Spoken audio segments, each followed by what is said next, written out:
welcome to another Simple Rockets 2 video, and today we are starting the space station officially.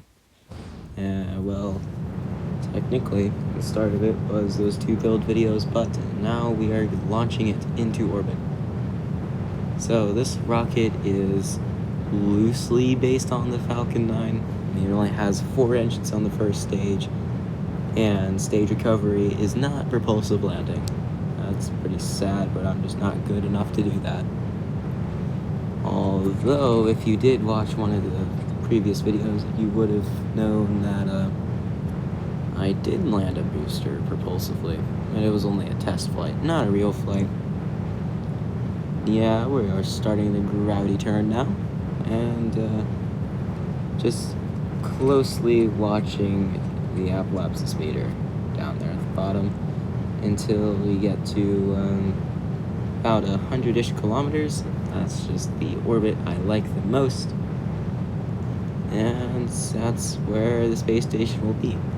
When it is fully built, I will move it into a polar orbit, and I hope that will give them a little better orbit to map the entire planet with, because after all, that's what we're trying to do here with this mission. We wanted to map the planet with the space station to find out what made Drew's moon. Well, this ascent's going pretty smooth.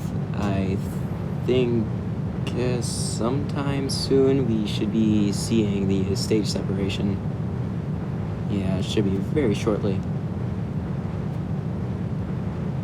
I probably should start scripting these videos, but I don't because I'm lazy. And yeah, other than that, there goes staging. Yeah, what I was gonna say is, if you want to see more Kerbal Space Program videos, because I do want to make more. That's a pretty fun game. Just they're slightly harder to record than Simple Rockets. It's pretty easy. Just screen record on an Apple device. It's pretty simple. But with console, what I can do is screen record from the console itself, and then I can upload it to my computer. The only issue with that is I don't really have an editing software, and I don't really want watermarks in my videos because they look dumb. And look at that. We have our targeted orbit height. And I'll be doing this short little burn. Actually, it's pretty long because this rocket is kind of butt. I mean, the engines are efficient, but it doesn't have much in the name of thrust. I really don't think this rocket will be a workhorse for the space program. Well, it'll be getting the stuff in orbit, but I think I'll be using the D2 for all the crew missions, like getting people up to it and stuff. Yeah, just gonna do this and hopefully get into a half okay-ish orbit. And I hope to also recover this booster, which was successful. Sorry, I spoiled that for you, but we did successfully recover it using some landing legs and parachutes. It's not that I can't propulsively land things. I can. It's just that landing on a moon is much easier than a planet. The moon has lower surface gravity, but Drew has an atmosphere which helps slow it down. But that also comes with the unwanted effect of heating up your rocket to the point it explodes. And rapid, unscheduled disassemblies are not very fun. I'd rather know when I want my rocket to explode, not have a rocket explode when I don't want it to. Yep, here we go. We are doing the orbit insertion burn. And this little funky thingy with the RCS blocks at the top of the space station there is the mounting point for the solar panel arms. And how will I get the solar panel arms on there? Well, you'll see. It's a pretty cool part of the design of this. I really do like how I made this thing. Except for the fact that it flies terribly under RCS. And told you this burn would be pretty long, I think. Well, if I didn't, well, I just now did. So yeah, just gotta wait a little bit. Quite a while, actually. Even at 4 times speed, this thing takes a while to get into orbit. Probably should have made better engines. I didn't. Well, we'll grab like a refreshing drink. Oh, never mind. It looks like the burn is done. But first things first, we over landing this booster. And that tumble looks extremely healthy. And that looks even worse. But it is stabilizing. Let's just go to 7 times speed. You can't see it because I zoomed the video to make it fit the screen. So yeah, just gotta wait for a little while, and it'll be good. Yeah, even this was pretty difficult and painful to witness at 4 times speed. I don't know what happened there. I said whatness. Interesting. Okay, just made a new word. There you go. Word of the day. Whatness. Okay, stupid words aside, we are coming closer to the surface. About ready to make a splashdown, or so I thought. Wasn't going to be a smooth splashdown. There was a little twist at the end of this, and you'll see. If you notice, this ocean doesn't really look like it has a gradient. I thought that just was a cliff, or I was further out into the ocean. But I was wrong. And the ground was like an inch below the surface. And there. Yeah, it didn't bounce off the water, which is what I thought happened at first. It just bounced off the sea floor. And now the rocket looks depressed. I'll pack the parachutes away, so that way it's safe for boats to come near this thing, although I don't think any boats will be coming for this thing anytime soon. It's a little too shallow for that. Maybe small personal boats could tug this thing onto land, but I'm not too sure how legal that is. So now we just gotta find the space station. And there was a remnant from the last mission, the Luna 4 mission. Here we go. Called it DDOS. If you don't know the acronym yet, it is Doggy Dev Observation Station. I thought DDoS sounded pretty funny, and I chose that. So yeah. Now the orbit of this thing is not going to be ideal whatsoever for what I want it to do. That's because I don't want to really get it into that orbit yet. It's way easier to launch from the equator to be able to meet up with stuff on the equator.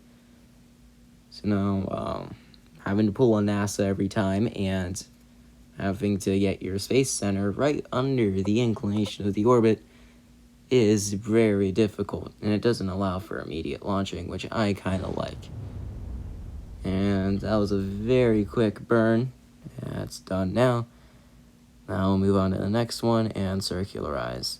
Except that won't really matter because using the RCS thrusters will mess the whole thing up. Just gotta give me a minute because, I'm incompetent and I don't know really how to make these maneuver nodes, apparently. And apparently I don't know how to speak either. Yeah, I'm done Englishing for the day. I'm sorry, I'd rather German. But I don't know enough German to be willing to speak it on YouTube. And here we go. That's a quick burn too. Guess that's what happens when you burn at your lowest point. There we go. Payload deployment. Now it's time to do the deorbit burn of the ascent stage, or second stage. Wow. I still have Moon on my mind, even months later after that. Now I just gotta wait a little longer so this does its deorbit burn. There we go, that's done. And we'll get a beautiful fireworks show. Just gotta wait a bit for it because, you know, stuff takes time. And I can't really control the fact that stuff takes time. If I did, that would be kind of strange. And I don't know if you've noticed, but there was a small camera on the top of this stage because I was originally going to do it in the stream format that the Luna 4 missions were in. But I decided that that would take too many videos and I just wanted to get the thing out today. And tomorrow, depending on what I'm doing, I might be able to get the solar panel arms out as well. But first, just gotta witness the beautiful fireworks show of this deorbit. Already a couple things exploded, the engine and also the heat insulation shroud thingy, and there goes the main tanks. Okay, it is now dead. A beautiful sunrise though. Or was that a sunset? I can't tell. Think it was sunrise maybe? I don't know. Well, if it was going towards the sun, it would have been sunrise because I launched going east. It's more efficient that way. And now here comes the painful part of actually docking the top thingy to the station. And I'll warn you right now, if any of you have OCD, you might want to look away from the final result because it is the arm's slightly crooked. And it was very sad to witness. I don't like it being crooked. It's painful. Very much. It was so painful. Wow.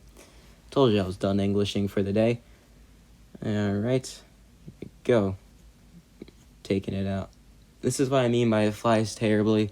It's not balanced, so one side goes up faster than the other. Or down. Depends on what direction it's going.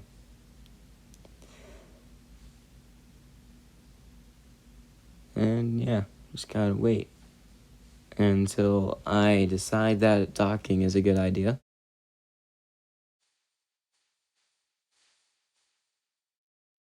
Alright, and magnets. Boom. Here's the coolest part of it. And poop. There we go. You can see the thing just sailing off into space or towards Drew. And yeah, this is why the orbit was screwed up, by the way. I was trying to orient the space station as best as I could, but with using RCS, it tends to screw up the orbit. Well, not the orbit, but the, screw up the orbit, that's what I meant to say. Wow. I think I'm extremely done Englishing today. Yeah. All I only wanted to do was twist the little thingy, and it just wouldn't let me because if I switched to take control of it, it would move the entire ship, and that made me pretty mad, so I kind of just stopped after too long. But good news, it did not get into too low of an orbit that it would hit the atmosphere, which is what I was worried about. Actually, at this time, I wasn't thinking about it altering the orbit. All I was thinking about was, I want to get this thing in line. And now, I don't know what I was doing here, I'll be honest. Well, looks like I might finally be happy. No, I'm not. Okay. Well, yeah, this continues for, much longer than I care to admit. I actually don't like that it took this long. Yeah. Well, I think I just accepted the fact that the thing would be crooked and stopped messing with it there. And next launch will be the solar panel arms, as you can see on this end screen here. Goodbye.